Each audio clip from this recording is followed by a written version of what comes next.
लक्ष द्या, चेकडेवारी ही कन्सेप्ट आपण बघितलेली आहे बरोबर. आज काय करायचं, चेकडेवारीवरचे काही महत्त्वाचे प्रश्न फक्त ट्रिकच्या सहाय्याने कसे सोडवायचे हे बघायचं. लक्ष द्या, पहिला प्रश्न दिलाय 1200चे 15% बरोबर किती. काय करायचं, 1200 लिहायचं, चे म्हणजे गुणिले 15% म्हणजे काय 15/100. 1200 चे म्हणजे गुणिले 15% म्हणजे 15/100. 2 शून्याला 2 शून्य गेले, 12 पंचे 60, 0 हातचे 6, 12 1 12 आणि 6 18, किती आलं 180. पर्याय क्रमांक 2. समजलं, जायचं पुढं. दुसऱ्या प्रश्नात काय दिलंय बघा, 2400 पैकी 144 म्हणजे किती टक्के. काय करणार, 2400 पैकी 2400 कुठं लिहिणार छेदात, पैकी 144 कुठं लिहिणार अंशात. 2400 पैकी 144 म्हणजे किती टक्के. टक्के म्हणजे काय, 100ला प्रमाण काढायचं बरोबर. 2400 पैकी 144 तर 100 पैकी किती मानलं, x मानलं बरोबर. 24 न भाग जातोय, 24 सक्क 144, 24 एक्क 24, त्याच्यावरती किती शून्य ठेवले 2 शून्य. इथं छेद किती आहे 100 आहे, इथं पण किती आहे 100 आहे. तर x ची किंमत किती आली 6%. पर्याय क्रमांक 2. आलं लक्षात. 2400 पैकी 144 म्हणजे 100 पैकी किती 6 म्हणजेच किती टक्के 6%. जायचं पुढं. तिसऱ्या प्रश्नात काय दिलं बघा, 2.5 किलोग्रॅम पैकी 50 ग्रॅम म्हणजे शेकडा किती. 2.5 किलोग्रॅम म्हणजेच किती 2.5 किलोग्रॅम. 2.5 किलोग्रॅमला काय करायचं ग्रॅम करायचं. हां, 2.5 किलोग्रॅमचं ग्रॅम करण्यासाठी ह्याला किती निघुणार 1000 निघुणार. 1000 म्हणल्यानंतर पॉईंट किती घराने पुढे सरकणार बरोबर ना. दशांश अपूर्णांकाला गुणाकारात जर 10 100 1000 असल्या जर संख्या असतील तर एकावरती जेवढे शून्य आहेत तेवढ्या घराने पॉईंट काय करतो आपण पुढे घेतो बरोबर. गुणाकार म्हणले की पॉईंट पुढे घ्यायचा. भागाकारात जर 10 100 1000 असलेल्या संख्या असतील तर जेवढे एकावरती शून्य तेवढ्या घराने पॉईंट काय करायचा पाठीमाग घ्यायचा. इथं काय गुणाकार मग पॉईंट पुढे घ्यायचा. 3 शून्य 3 घराने पुढे घ्या. हां, एक घर झालं, दुसरं घर नाही शून्य, तिसरं घर शून्य, किती आलं 2.5 किलोग्रॅम म्हणजे 2500 ग्रॅम. आणि 2500 ग्रॅम पैकी 50 ग्रॅम म्हणजे शेकडा किती. शेकडा किती म्हणजे काय 100ला प्रमाण काढायचं. तर 100ला किती मानू x मानू. 2500 पैकी 50 तर 100 पैकी x बरोबर. शून्याला शून्य कट, 5 1 5, 5 5 25, शून्याला शून्य, किती आलं 1/50 बरोबर x/100. 50ला किती न गुणल्यावर 100 येते 2 न गुणल्यावर 100 येते. तर 1 ला पण 2 न गुणा. 50ला 2 ने गुणल्यावर 100 येते, 1 ला पण 2 न गुणा, किती आलं 2. किती टक्के 2%. पर्याय क्रमांक 3.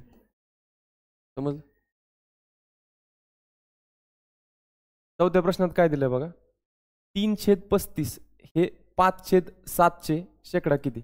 आता असा प्रश्न दिल्यानंतर नीट जर बघितलं तर 3/35 काय अपूर्णांक आहे आणि 3/35 हा जो अपूर्णांक आहे हा 5/7 किती टक्के असं विचारलं. तर त्यावेळेस काय करायचं 3/35 ला 5/7 ने भागायचं आणि जे उत्तर येईल त्याला 100 ने गुणायचं. आलं लक्षात. 3/35 भागिले म्हणजेच काय असतं उलटून गुणिले 7/5 गुणिले 100.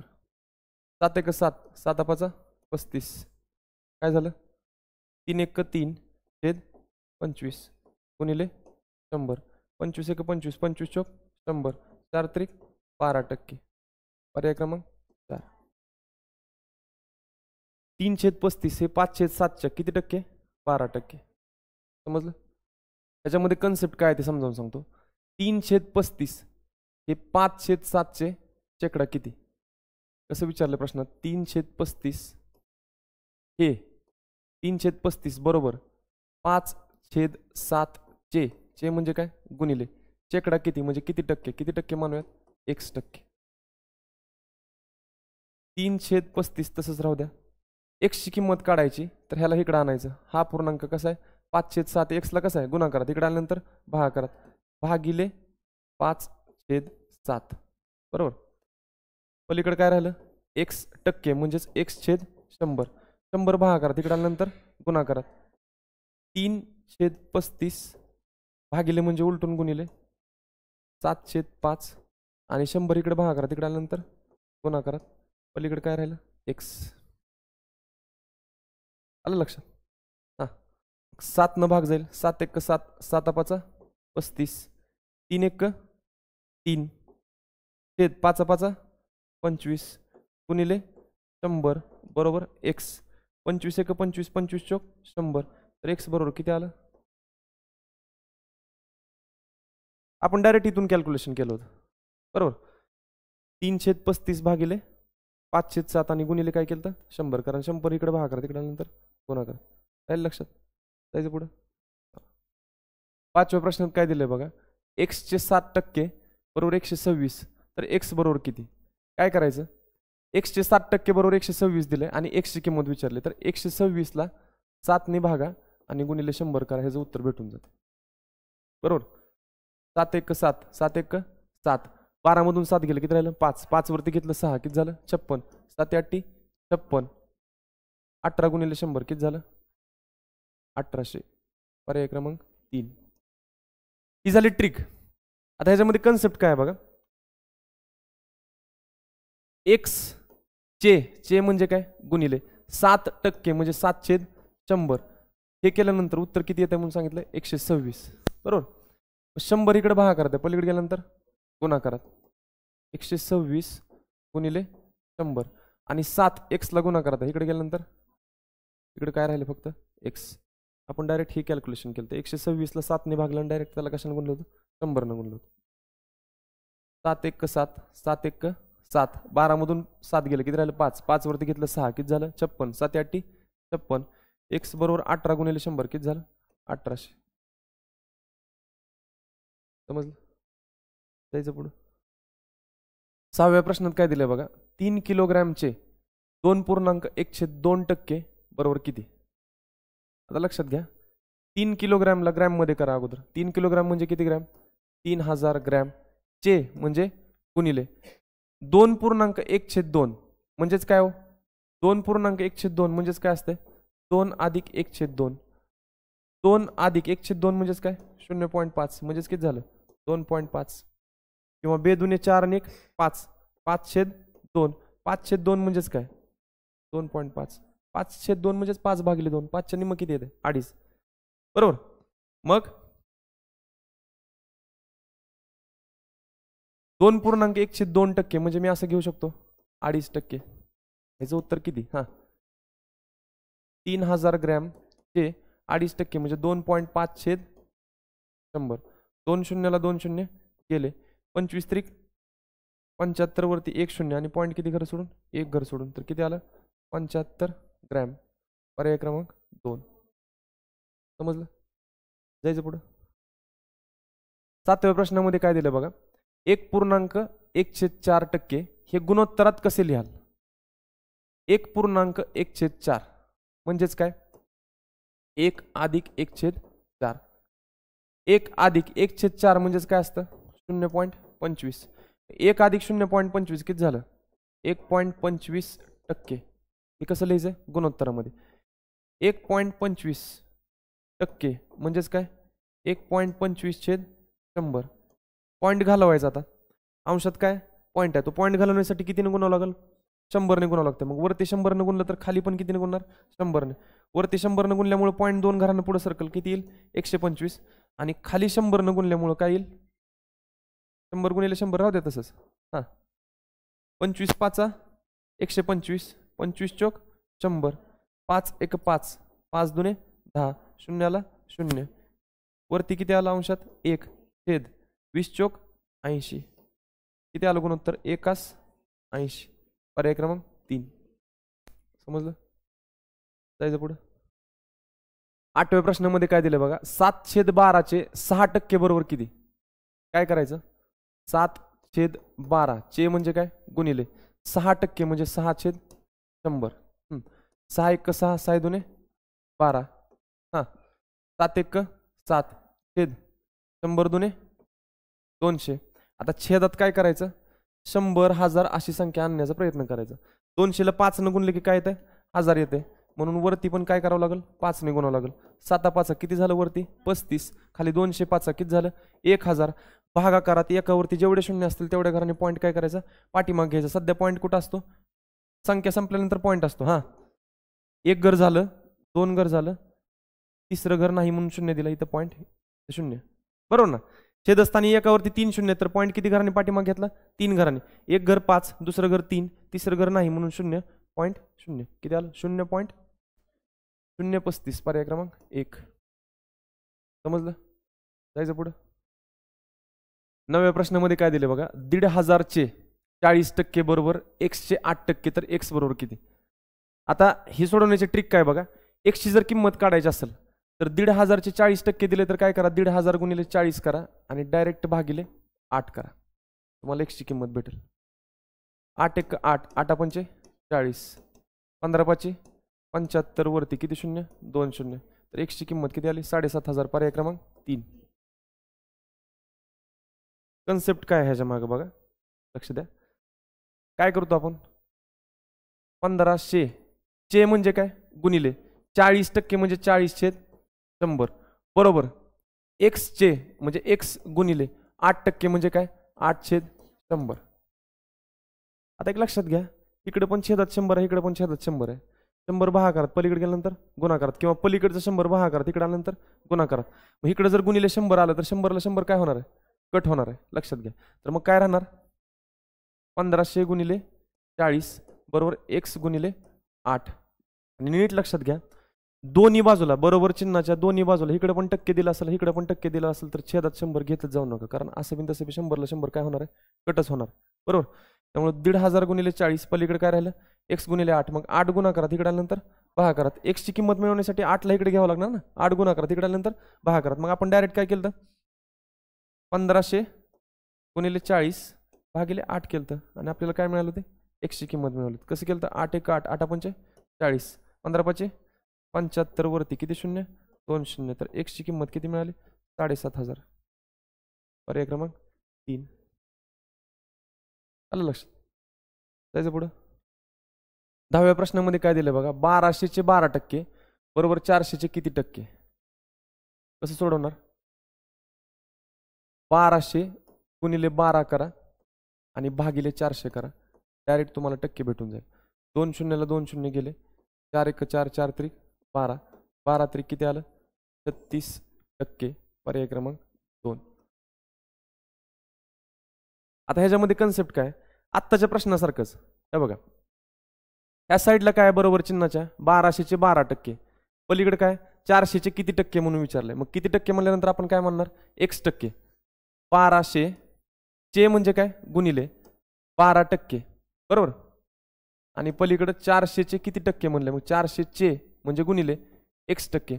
आता दोन्ही बाजूला जर टक्के असेल तर मी काय म्हणलं, छेद 100 घ्यायचा नाही, कारण घेतलं तरी छेदाला 100 ला 100 काय होणार आहे, कट होणार आहे. मग काय करा, 1200 गुणिले 12 हां बरोबर 400 गुणिले x, 400 गुणाकारात इकडे आल्यानंतर भागाकारात, 1200 गुणिले 12 भागिले 400, ह्याच्यातून तुम्हाला काय मिळेल, x ची किंमत मिळेल. हीच केलं ना आपण, 2 शून्यला 2 शून्य कट, 4 1 4, 4 त्रिक 12, 12 त्रिक x ची किंमत किती मिळाली, 36%. पर्याय क्रमांक 2. आलं लक्षात, जायचं पुढं. 11व्या प्रश्नात काय दिलं बघा, 25 चे 18% बरोबर x चे 25%, तर x बरोबर किती. काय करायचं, 25 चे 18% बरोबर x चे 25%, तर x बरोबर किती, x बरोबर डायरेक्ट किती येतं, 18. पर्याय क्रमांक 3. कसं केलं बघा, 25 चे म्हणजे काय, गुणिले 18% बरोबर x चे म्हणजे काय, गुणिले 25%, बरोबर. बरोबर चिन्हाच्या दोन्ही पण साईडला जर टक्के असतील तर आपण छेद 100 घेणार नाही. म्हणजे हे कसं झालं, 25 गुणिले 18 बरोबर x गुणिले 25, तर x च्या जागी किती, इकडे काय 25 गुणिले 18 आहे, इकडे पण 25 आहे, मग x च्या जागी काय येईल, 18 येईल. किंवा ही 25 गुणाकारात इकडे आल्यानंतर भागाकारात, 25 ला 25 कट झालं, काय राहिलं, समजलं का नाही, जायचं पुढं. 12व्या प्रश्नात काय दिलंय बघा, एका संख्येचे 37.1/2% बरोबर 1800, तर त्या संख्येचे 65.1/2% बरोबर किती. आता काय करायचं बघा, एक संख्या माहित नाही किती मानली, x चे म्हणजे काय, गुणिले 37.1/2%. म्हणजेच काय असतं 37 अधिक 1/2 असतं. 37 अधिक 1/2 1/2 म्हणजे किती 0.5. मग 37 अधिक 0.5 म्हणजेच किती झालं 37.5%. एका संख्येचे 37.5% बरोबर किती 1800. मग काय करायचं अगोदर ती संख्या मिळवू आणि मग ह्या संख्येचे किती टक्के काढू 65.1/2 काढू. हा x गुणिले 37.5% म्हणजे 37.5/100 बरोबर 1800. 100 इकडे भागाकारात पलीकडे गेल्यानंतर गुणाकारात 1800 गुणिले 100 आणि 37.5 गुणाकारात इकडे गेल्यानंतर 37.5. 37.5चा पॉईंट घालवण्यासाठी खाली कितीने गुणलं 10 ने गुणलं. 10 ने गुणल्यावर काय गेलं पॉईंट निघून गेला. वरती 10 ने गुणल्यावर 100 10 किती झालं 1000 झालं. आता काय करूयात भाग घालूयात. हा 25 1 25 37 मधून 25 गेले किती राहिलं 12. 12 वरती घेतलं 5 किती झालं 125. 25 5 125. 25 चोक 100 शून्याला 0. 15 1 15 15 1 15. 18 मधून 15 गेले किती राहिलं 3. 3 वरती घेतलं 0 किती झालं 30. 15 2 30 शून्याला 0. 12 चोक 48 त्याच्यावरती 1 आणि 2 शून्य ठेवले किती आलं 4800. मग आता 4800 त्या संख्येचे किती काढायचे 62.1/2% म्हणजेच किती 62.5%. 62.5% म्हणजेच 62.5/100. 2 शून्याला 2 शून्य गेले. 48 आणि 62.5चा गुणाकार करायचा बघा. 48 5 40 5 200 आणि 8 पंचे 40. 200 अधिक 40 किती झालं 240. 0 हातचे आले 24. 48 दुने 96 96 96 अधिक 24. 24 मधलं 4 टाका किती झालं 100. 100 आणि 20 किती झालं 120. 0 हातचे 12. 48 सक्क 4 सक्क 24 240 बरोबर ना. 48 सक्क करायचं म्हणजे 40 गुणिले 6 करायचं. हा 4 सक्क 24 वरती 1 शून्य ठेवला किती आलं 240 आणि 8 सक्क 48. 240 आणि 48 किती झालं 288. 288 अधिक 12 किती झालं 300. पॉईंट किती घर सोडून 1 घर सोडून तर किती आलं उत्तर 3000. पर्याय क्रमांक 1. समजलं जायचं पुढं. 13व्या प्रश्नामध्ये काय दिलं बघा. जर 24% वजा कंसात 6% गुणिले 4% बरोबर x तर x ची किंमत किती लक्षात घ्या. 24% वजा कंसात काय दिलं 6% गुणिले 4% बरोबर x तर x ची किंमत म्हणजे हे सोडवायचं बरोबर. इथं काय दिलंय 24% वजा ह्या दोघांचा पण जर गुणाकार बघितलं तर किती येतो 6 चोक 24. तर काय करायचं 24ला हे जे 24 आहे ह्याला 100 ने गुणायचं किती आलं 2400 वजा 6 चोक किती आलं 24. 2400 मधनं 24 गेलं किती आलं 2376 आणि जी वजा बाकी आले पॉईंट किती घर सोडून 4 घर सोडून पॉईंट द्यायचा 1 2 3 4 इथं पॉईंट द्यायचं किती आलं 0.2376. पर्याय क्रमांक 4. ही झाली ट्रिक. ह्याच्यामध्ये कन्सेप्ट काय लक्षात घ्या. काय दिलं बघा 24% वजा 6% गुणिले 4% बरोबर. 24% म्हणजे काय 24/100 वजा 6% म्हणजे काय 6/100 गुणिले 4% म्हणजे काय 4/100. त्याचं काय गुणाकार भागाकार वगैरे करत बसू नका लक्ष द्या. 24/100 हा 4 सक्क किती आलं 24. 100 गुणिले 100 किती आलं 10,000 आलं. मध्ये कुठलं चिन्ह आहे वजाबाकीचं. आता ह्यांची वजाबाकी करायची असेल तर छेद समान करावं लागेल ना. इथं 10,000 आहे इथं पण 10,000 करण्यासाठी 100ला कितीने गुणावं लागेल 100 न गुणावं लागेल. खाली 100 न गुणलं तर अंशात पण कितीने गुणणार 100 न. तर वर किती आलं 2400 वजा 24 छेद समान झालाय एकदाच लिहा.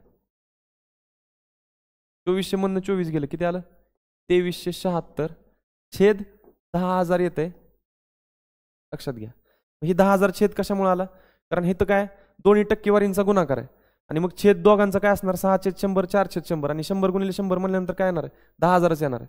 मग छेद जर 10,000च येणार असेल तर आलेल्या वजाबाकीच्या एकावरती जेवढे शून्य आहेत तेवढ्या घराने पॉईंट काय करायचा, पाठीमाग घ्यायचा.